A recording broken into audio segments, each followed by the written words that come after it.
السلام علیکم ورحمۃ اللہ وبرکاتہ۔ 3 یا 4 روز کے بعد رمضان المبارک کی تاریخ شروع ہو جائے گی اور تراویح کا آغاز ہو جائے گا اور اگلے دن سے روزے بھی شروع ہو جائیں گے۔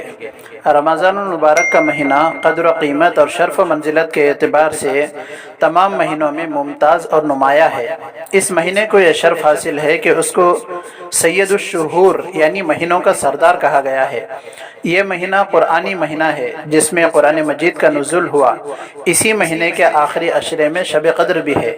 اس مہینے کی عظمت و اہمیت اور قدر و منزلت کا اندازہ اس سے لگایا جا سکتا ہے کہ آپ صلی اللہ علیہ وسلم اس مبارک مہینے کا 2 ماہ پہلے ہی سے شدت سے انتظار کرتے تھے اور اس مہینے کو پانے کے لیے اللہ تعالیٰ سے دعا فرمایا کرتے تھے۔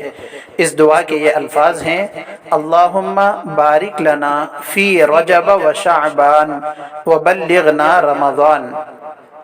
اے باری تعالیٰ، ہمارے لیے رجب میں اور شعبان میں برکت نصیب فرمائیے اور ماہ رمضان نصیب فرمائیے۔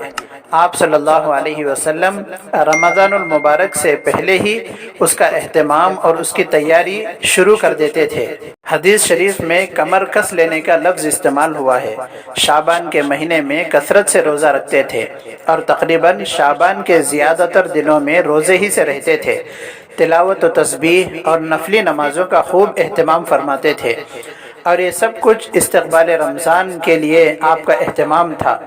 صحابہ رضی اللہ عنہم اجمعین کے دلوں میں رمضان المبارک اور اس کے روزے کی قدر و قیمت بٹھانے کے لیے ایک موقع پر آپ صلی اللہ علیہ وسلم نے رمضان کے موضوع پر ایک بلیغ اور جامع خطبہ دیا جس کا لفظ حدیث کی کتابوں میں محفوظ ہے۔ یہ خطبہ کیا ہے؟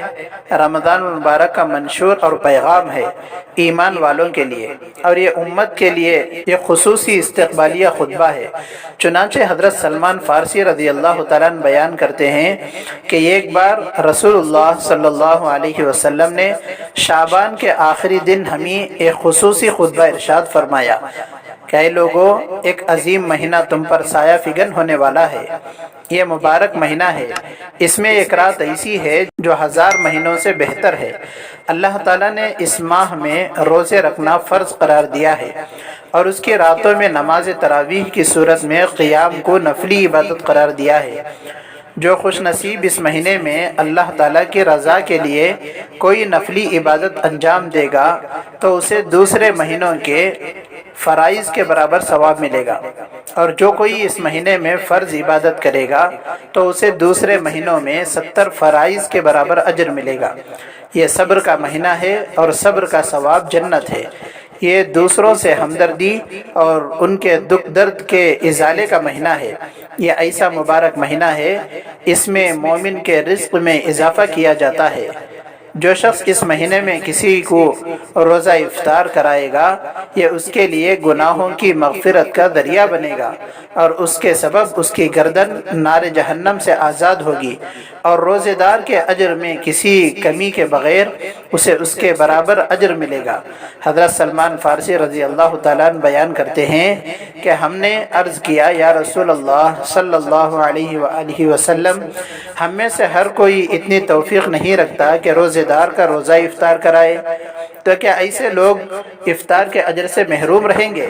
آپ صلی اللہ علیہ وسلم نے فرمایا، یہ اجر اسے بھی ملے گا جو دودھ کے ایک گھونٹ سے یا ایک کھجور سے یا پانی پلا کر ہی کسی روزے دار کا روزہ افطار کرائے، اور جو شخص کسی روزے دار کو پیٹ بھر کر کھلائے گا تو اللہ تعالیٰ اسے قیامت کے دن میرے حوض کوثر سے ایسا جام پلائے گا کہ پھر وہ جنت میں داخل ہونے تک پیاسا نہیں ہوگا۔ یہ ایسا مقدس مہینہ ہے، اس کا پہلا عشرہ نزول رحمت کا سبب ہے اور اس کا درمیانی عشرہ مغفرت کے لیے ہے اور آخری عشرہ نار جہنم سے نجات کے لیے ہے۔ اور جو شخص اس مہینے میں اپنے ماتحت لوگوں یعنی خدام اور ملازمین کے کام میں تخفیف کرے گا، یعنی ان کے کاموں میں کچھ سہولت کرے گا، کم کرے گا، تو اللہ تعالیٰ اسے بخش دے گا اور اسے نار جہنم سے رہائی عطا فرمائے گا۔ یہ طویل حدیث شریف رمضان اور روزے کے فضائل اور اس کی اہمیت کے بارے میں ایک جامع اور ایمان افزوں خطبہ اور منشور ہے۔ اللہ تعالی ہم سب کو اس حدیث کی روشنی میں رمضان المبارک اور روزے کی قدردانی کی توفیق مرحمت فرمائے، اور اخلاص کے ساتھ رمضان المبارک کے مہینے کو عبادت، نیکی اور تقوی و طہارت کے ساتھ گزارنے کی ہمت اور حوصلہ عطا فرمائے، آمین۔ دوستو، اگر آپ اس چینل پر نئے ہیں تو برائے کرم ضرور سبسکرائب کر لیں، مہربانی ہوگی۔ السلام علیکم ورحمۃ اللہ وبرکاتہ۔